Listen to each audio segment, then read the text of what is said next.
Assalamualaikum warahmatullahi wabarakatuh. Pagi yang tenang di Semarang berubah menjadi gempar ketika sebuah klinik kecil tiba-tiba dikelilingi garis polisi. Di gudang belakang bangunan sederhana itu, petugas menemukan sesuatu yang membuat semua orang merinding. 27 tengkorak manusia tersusun rapi di dalam kotak-kotak plastik. Tidak ada yang tahu sejak kapan mereka ada di sana dan siapa para korbannya. Tapi satu hal jelas, rahasia gelap tersembunyi di balik klinik itu. Apa sebenarnya yang terjadi di sana? Sholawat dan salam semoga tercurah kepada Nabi Muhammad SAW. Sebelum menyimak kisah ini, mari kita bersholawat sejenak. Semoga hati kita diberi ketenangan dan hidayah oleh Allah. Pagi itu, kota Semarang belum benar-benar ramai. Matahari baru saja naik di balik atap-atap rumah, sementara para pedagang mulai membuka lapak mereka di pinggir jalan. Namun ketenangan pagi itu tiba-tiba berubah ketika sebuah berita mengejutkan muncul di ponsel banyak orang. Pesan berantai menyebar dengan cepat melalui grup WhatsApp warga. Isinya singkat, tapi membuat bulu kuduk merinding. Ditemukan puluhan tengkorak manusia di gudang klinik kesehatan. Banyak orang mengira itu hanya rumor atau cerita sensasional di internet. Tetapi tak lama kemudian, beberapa media lokal mulai memberitakannya. Polisi benar-benar menemukan 27 tengkorak manusia di sebuah gudang belakang klinik kecil di kota itu. Dalam waktu singkat, berita tersebut menyebar ke seluruh penjuru kota, membuat warga terkejut, takut, dan penuh tanda tanya. Beberapa jam setelah kabar itu muncul, suasana di sekitar klinik berubah drastis. Gang kecil yang biasanya sepi kini dipenuhi orang. Polisi memasang garis kuning di depan bangunan sederhana bertuliskan, Klinik Sehat Harapan. Mobil polisi dan kendaraan forensik parkir berjejer di sepanjang jalan sempit. Wartawan datang membawa kamera, mencoba mengabadikan setiap momen. Warga sekitar berdiri berkerumun di balik garis polisi. Mereka saling berbisik, menebak-nebak apa yang sebenarnya terjadi. Ada yang terlihat ketakutan, ada yang penasaran, dan ada pula yang masih tidak percaya. Selama ini klinik itu dikenal sebagai tempat berobat murah bagi warga sekitar. Banyak orang pernah datang ke sana untuk memeriksakan diri atau membeli obat. Tidak ada yang pernah membayangkan bahwa di belakang bangunan sederhana itu tersimpan sesuatu yang begitu mengerikan. Klinik Sehat Harapan sebenarnya bukan tempat yang mencolok. Bangunannya kecil, cat temboknya mulai pudar, dan papan namanya sudah terlihat tua. Namun bagi warga sekitar, klinik itu cukup dikenal. Klinik itu sering membuka pelayanan hingga malam hari dan terkadang menerima pasien yang tidak mampu membayar. Bahkan beberapa warga mengatakan bahwa klinik itu sering membantu orang-orang terlantar yang sakit di jalan. Karena itulah, banyak orang merasa bingung ketika mendengar kabar tentang tengkorak manusia di gudang belakangnya. Seorang ibu yang tinggal 2 rumah dari klinik bahkan berkata kepada wartawan, "Saya sering lewat situ.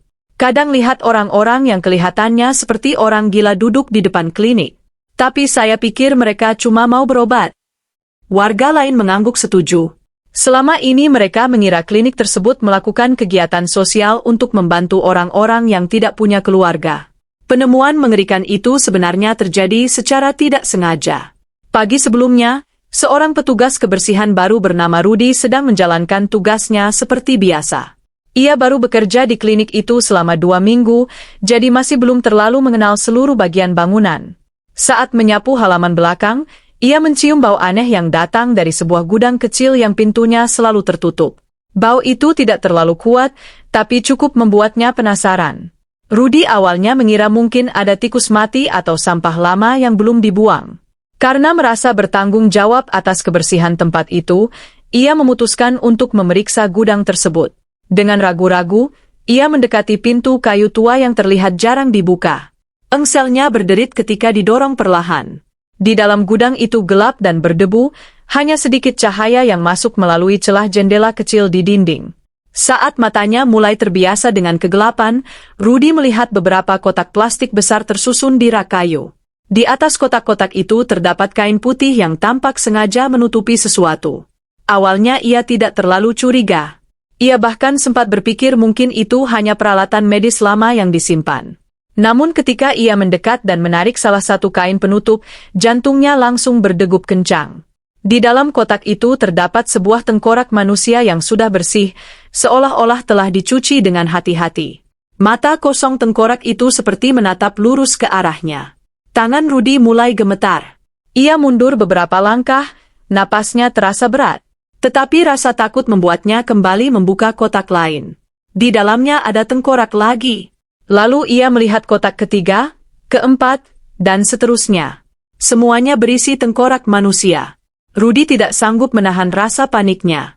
Ia berlari keluar gudang sambil berteriak keras, membuat para staf klinik dan warga sekitar berhamburan datang. Tak lama kemudian, polisi dipanggil. Dan sejak saat itulah rahasia mengerikan di balik klinik kecil itu mulai terungkap. Tidak lama setelah teriakan Rudy terdengar, suasana di sekitar klinik berubah menjadi kacau. Beberapa staf klinik yang sedang bekerja langsung berlari ke halaman belakang untuk melihat apa yang terjadi. Wajah Rudy pucat seperti orang yang baru saja melihat sesuatu yang sangat mengerikan. Tangannya masih gemetar ketika mencoba menjelaskan apa yang ia temukan di dalam gudang. Awalnya, beberapa orang mengira Rudy hanya panik karena melihat sesuatu yang biasa, mungkin tulang manusia untuk keperluan pendidikan medis. Namun ketika dua orang staf memberanikan diri masuk ke dalam gudang untuk memeriksa, mereka langsung keluar dengan wajah yang sama pucatnya. Salah satu dari mereka bahkan hampir muntah. Mereka tidak mengatakan apa-apa, hanya mengangguk pelan ketika seseorang bertanya apakah yang dilihat Rudy benar. Dalam waktu singkat, kabar itu menyebar ke seluruh klinik. Seseorang akhirnya mengambil keputusan untuk menghubungi polisi. Tidak ada yang berani menyentuh apapun di dalam gudang itu lagi. Sekitar 20 menit kemudian, dua mobil polisi tiba di depan klinik. Para petugas turun dengan cepat, membawa peralatan dan langsung menuju halaman belakang. Mereka meminta semua orang menjauh dari gudang agar tempat itu tidak tercemar oleh jejak tambahan. Rudy diminta menjelaskan kembali apa yang ia lihat. Dengan suara yang masih bergetar, ia menunjuk ke arah pintu gudang yang sedikit terbuka. Salah satu polisi perlahan mendorong pintu itu hingga terbuka penuh. Cahaya matahari pagi masuk ke dalam ruangan yang sempit dan berdebu itu. Beberapa detik kemudian, para polisi yang berdiri di depan pintu terdiam. Di dalam gudang, rak-rak kayu yang menempel di dinding dipenuhi kotak plastik. Beberapa kotak terbuka, memperlihatkan isi yang membuat suasana mendadak sunyi. Tengkorak manusia tersusun rapi di dalamnya. Bukan satu atau dua, tetapi puluhan. Seorang petugas segera keluar dan berbicara melalui radio untuk memanggil tim forensik. Mereka tahu bahwa penemuan ini bukan kasus biasa. Tak lama kemudian, area di sekitar klinik dipasangi garis polisi berwarna kuning. Petugas forensik datang membawa kamera, sarung tangan, dan berbagai alat pemeriksaan. Mereka masuk ke dalam gudang satu persatu dengan sangat hati-hati. Setiap kotak diperiksa dan didokumentasikan. Tengkorak-tengkorak itu dikeluarkan dengan perlahan dan diletakkan di meja khusus untuk dihitung. Seorang petugas mencatat jumlahnya dengan teliti.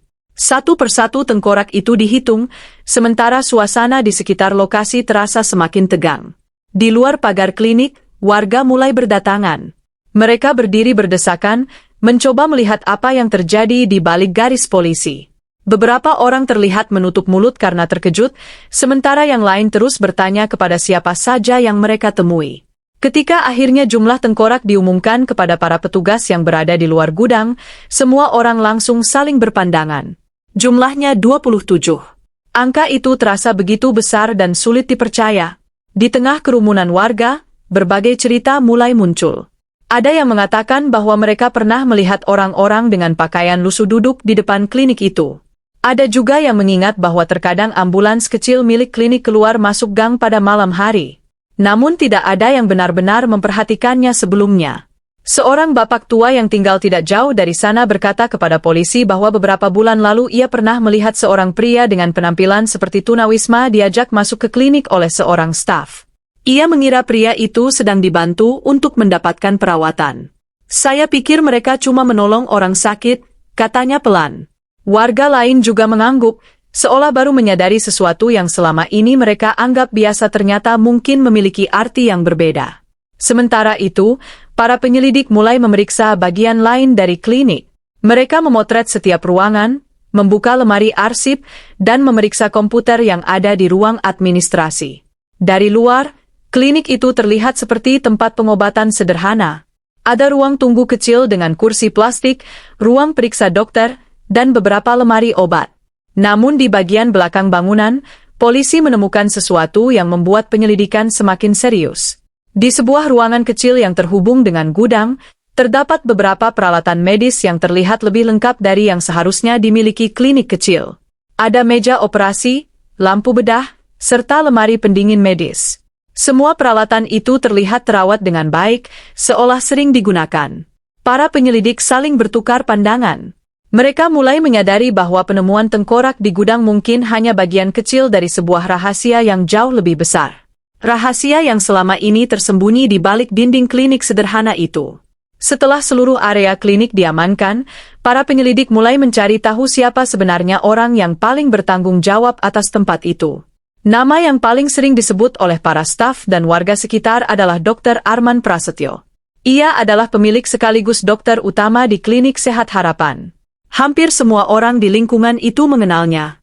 Bagi warga sekitar, Dr. Arman bukan sekadar dokter biasa. Ia sering terlihat berbicara ramah kepada pasien, bahkan kadang tidak meminta bayaran dari orang-orang yang benar-benar tidak mampu. Beberapa warga mengingat bagaimana dokter itu pernah membantu seorang tukang becak yang pingsan di jalan. Ia membawa pria itu ke klinik dan merawatnya hingga sembuh. Karena itulah, ketika polisi mulai menyebut nama Dr. Arman dalam penyelidikan, banyak warga yang menggelengkan kepala. Mereka sulit membayangkan dokter yang dikenal baik itu memiliki hubungan dengan puluhan tengkorak manusia yang ditemukan di gudang kliniknya. Siang itu, Dr. Arman akhirnya datang ke klinik setelah mendapat kabar bahwa tempat kerjanya dipenuhi polisi. Ia turun dari mobilnya dengan wajah tenang, meskipun matanya terlihat sedikit lelah. Beberapa wartawan langsung mendekat dan menanyakan berbagai pertanyaan. Namun ia hanya mengangkat tangan dengan sopan dan mengatakan bahwa ia belum mengetahui apa yang sebenarnya terjadi. Polisi kemudian mengajaknya masuk ke dalam klinik untuk dimintai keterangan. Di dalam ruangan pemeriksaan, Dr. Arman duduk berhadapan dengan dua orang penyidik. Mereka menjelaskan secara singkat tentang penemuan tengkorak di gudang belakang. Selama penjelasan itu berlangsung, Dr. Arman tampak mendengarkan dengan serius. Ia tidak terlihat panik atau terkejut seperti yang dibayangkan banyak orang. Ia hanya sesekali mengangguk pelan. Sikapnya yang begitu tenang justru membuat para penyidik semakin berhati-hati dalam mengajukan pertanyaan. Para penyidik mulai menanyakan tentang gudang tersebut. Dr. Arman menjelaskan bahwa gudang itu memang jarang dibuka karena hanya digunakan untuk menyimpan barang-barang lama. Ia juga mengatakan bahwa tidak semua staf klinik memiliki akses ke sana. Namun ketika penyidik menunjukkan foto tengkorak yang ditemukan, suasana di ruangan itu berubah sedikit tegang. Dr. Arman memandang foto itu cukup lama sebelum akhirnya menarik napas dalam-dalam. Ia mengatakan bahwa dirinya juga tidak tahu bagaimana benda-benda itu bisa berada di sana. Jawaban itu terdengar aneh bagi para penyidik, karena sebagai pemilik klinik seharusnya ia mengetahui setiap bagian dari bangunannya. Sementara itu, di luar klinik, wartawan terus menunggu perkembangan terbaru. Mereka melaporkan setiap informasi yang keluar dari lokasi kejadian. Berita tentang tengkorak manusia di gudang klinik kini tidak hanya dibicarakan di Semarang, tetapi juga mulai menarik perhatian masyarakat dari kota-kota lain. Penyelidikan kemudian berlanjut ke dokumen-dokumen yang ada di dalam klinik. Tim polisi memeriksa komputer administrasi dan menemukan beberapa catatan pasien yang tidak biasa. Ada sejumlah nama yang tercatat datang untuk perawatan, tetapi tidak ada data lanjutan mengenai kondisi mereka setelah itu. Beberapa catatan bahkan hanya berisi keterangan singkat seperti dirawat, tanpa informasi lebih lanjut. Hal yang lebih mencurigakan adalah sebagian besar nama itu tidak memiliki alamat yang jelas. Beberapa hanya ditulis sebagai ditemukan di jalan atau pasien tanpa identitas.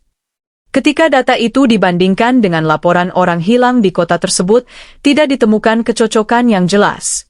Hal ini membuat para penyelidik mulai menduga bahwa korban mungkin berasal dari kelompok orang yang jarang tercatat secara resmi, orang-orang yang hidup sendirian di jalanan tanpa keluarga yang mencari mereka. Sore hari menjelang malam ketika para penyidik menemukan sesuatu yang membuat kasus ini semakin rumit.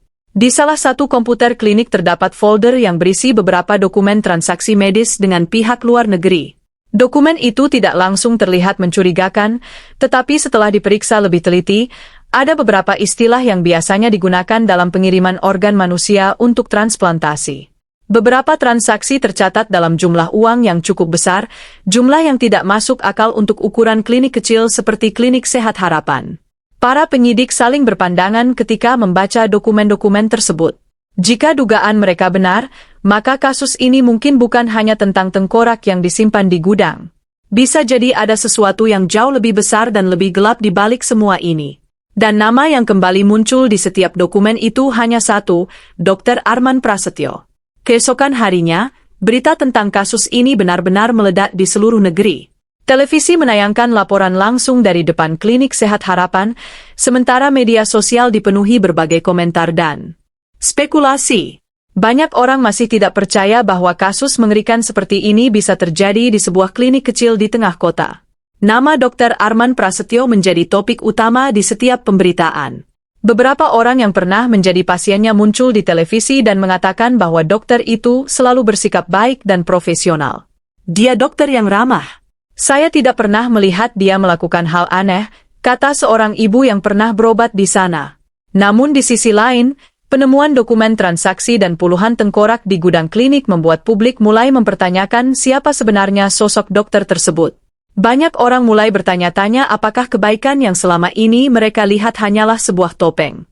Sementara itu, di kantor polisi, pemeriksaan terhadap Dr. Arman semakin intensif.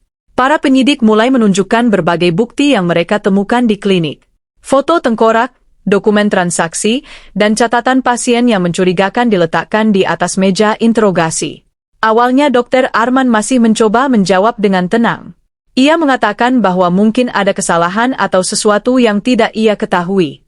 Namun ketika penyidik memperlihatkan dokumen transaksi yang mencantumkan namanya secara langsung, ekspresinya mulai berubah.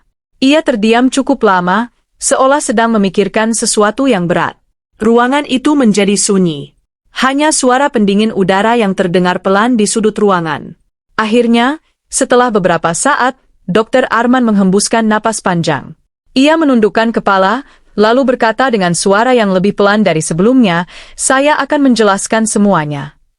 Pengakuan itu dimulai dengan cerita tentang masa lalu Dr. Arman.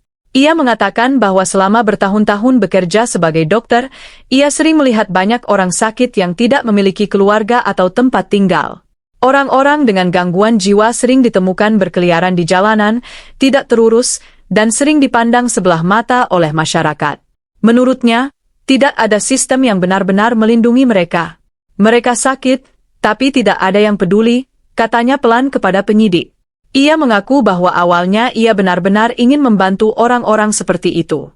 Kliniknya memang sering menerima pasien yang tidak mampu membayar.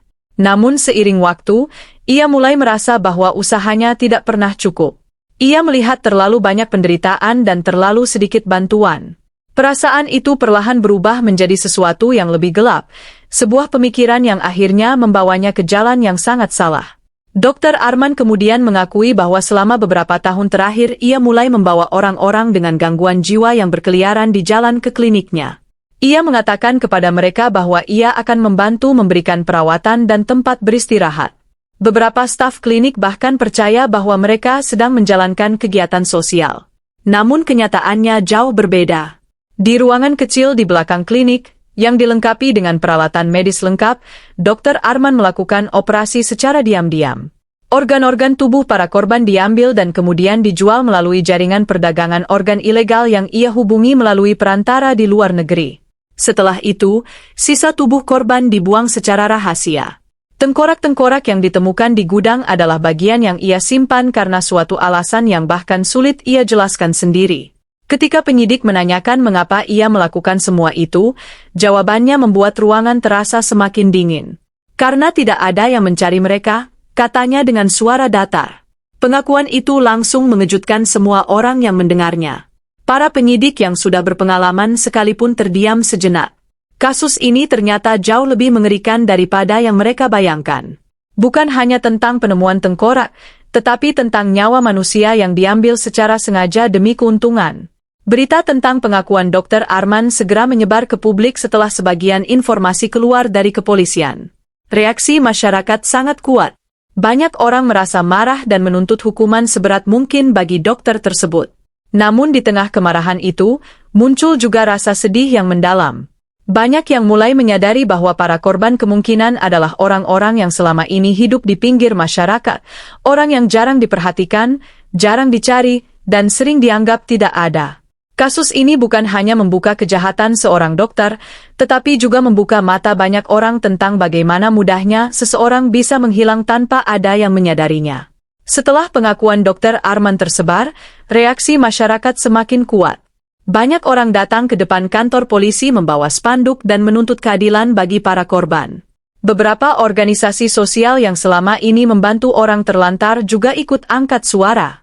Mereka mengatakan bahwa kasus ini menunjukkan betapa rentannya orang-orang yang hidup tanpa keluarga dan tanpa perlindungan. Di televisi dan media sosial, diskusi tentang kasus ini berlangsung tanpa henti. Ada yang marah, ada yang sedih, dan ada pula yang merasa sangat kecewa karena pelaku adalah seorang dokter, profesi yang seharusnya menyelamatkan nyawa manusia. Di sisi lain, pihak kepolisian terus bekerja mengumpulkan bukti tambahan. Mereka ingin memastikan bahwa semua orang yang terlibat dalam jaringan perdagangan organ ini dapat ditemukan dan diproses secara hukum. Penyelidikan kemudian berkembang jauh lebih luas dari yang diperkirakan sebelumnya. Polisi tidak hanya memeriksa klinik dan dokumen milik Dr. Arman, tetapi juga menelusuri aliran uang yang tercatat dalam transaksi mencurigakan. Dari data perbankan yang ditemukan, terlihat bahwa sejumlah uang dalam jumlah besar pernah dikirim dari luar negeri ke beberapa rekening yang berkaitan dengan klinik tersebut. Hal ini menunjukkan bahwa kemungkinan besar ada jaringan perdagangan organ yang lebih besar di balik tindakan Dr. Arman. Untuk itu, polisi bekerja sama dengan berbagai pihak, termasuk unit kejahatan internasional. Mereka mencoba melacak siapa saja yang menerima organ tersebut dan siapa perantara yang menghubungkan Dr. Arman dengan para pembeli. Proses ini tidak mudah, karena banyak transaksi dilakukan melalui jalur yang rumit dan melibatkan orang-orang di berbagai negara. Sementara penyelidikan berlangsung, tim forensik juga menghadapi tugas yang sangat sulit, mencoba mengidentifikasi para korban. 27 tengkorak manusia yang ditemukan di gudang klinik dibawa ke laboratorium untuk diperiksa lebih lanjut. Para ahli mencoba mencari petunjuk melalui struktur tulang, gigi, dan sisa jaringan yang masih ada. Namun proses ini tidak mudah karena sebagian besar korban kemungkinan tidak memiliki catatan identitas yang jelas. Banyak dari mereka diduga adalah orang-orang yang hidup di jalanan tanpa dokumen resmi. Meski begitu, tim forensik tetap berusaha keras. Mereka berharap setidaknya bisa menemukan petunjuk kecil yang dapat membantu mengetahui siapa para korban tersebut. Setiap tengkorak diperlakukan dengan sangat hati-hati, seolah-olah mereka masih memiliki suara yang ingin didengar. Beberapa bulan kemudian, kasus ini akhirnya sampai ke pengadilan. Ruang sidang dipenuhi wartawan dan masyarakat yang ingin melihat langsung proses hukum terhadap Dr. Arman. Dalam persidangan, jaksa memaparkan seluruh bukti yang telah dikumpulkan, penemuan tengkorak di gudang klinik, dokumen transaksi organ, serta pengakuan yang telah diberikan oleh terdakwa. Dr. Arman duduk di kursi. Terdakwa dengan wajah yang sulit dibaca. Ia tidak lagi terlihat seperti dokter ramah yang dulu dikenal warga. Setelah melalui serangkaian persidangan yang panjang dan penuh kesaksian dari berbagai pihak, hakim akhirnya menjatuhkan keputusan. Dr. Arman dinyatakan bersalah atas kejahatan yang sangat serius terhadap kemanusiaan. Ia dijatuhi hukuman penjara seumur hidup. Putusan itu disambut dengan campuran perasaan lega dan duka oleh banyak orang. Beberapa waktu setelah kasus itu selesai, bangunan klinik Sehat Harapan akhirnya ditutup secara permanen.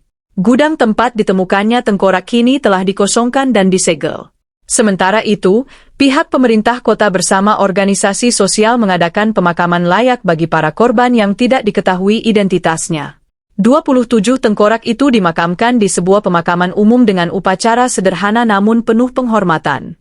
Banyak warga datang untuk memberikan doa, meskipun mereka tidak pernah mengenal para korban semasa hidupnya. Peristiwa ini meninggalkan pelajaran mendalam bagi masyarakat. Mereka menyadari bahwa setiap manusia, siapapun dia, berhak mendapatkan perhatian dan perlindungan. Kisah tentang penemuan tengkorak di gudang klinik itu mungkin suatu hari akan menjadi kenangan kelam bagi kota Semarang. Namun bagi banyak orang, kisah itu juga menjadi pengingat bahwa kepedulian terhadap sesama tidak boleh pernah hilang. Semoga kisah ini menjadi pengingat bagi kita semua. Mari kita tutup dengan memperbanyak sholawat kepada Nabi Muhammad. Semoga Allah mengampuni dosa-dosa kita dan menerima taubat kita. Wassalamualaikum warahmatullahi wabarakatuh.